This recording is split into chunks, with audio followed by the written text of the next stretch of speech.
Biocurbe es pionero en su campo. Tal y como acreditan las patentes concedidas, es el primer fabricante que construye una caldera de biomasa con intercambiador de calor espiral. Biocurbe ha optimizado los dos procesos críticos, que son, por un lado, la combustión y por otro lado, la cesión de energía.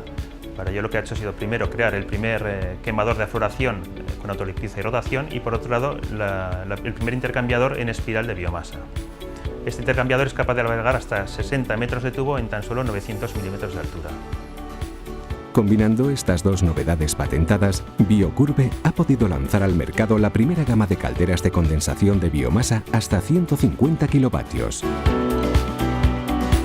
Así, el usuario final obtiene los beneficios tanto de una caldera de condensación, que es un alto rendimiento, como los beneficios de la biomasa, que es un coste estable y bajo y un respeto al medio ambiente.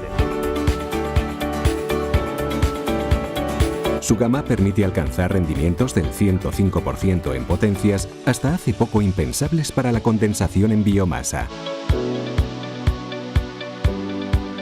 Los equipos cuentan con una completa automatización de alimentación y limpieza, así como los últimos avances de telegestión por teléfono móvil.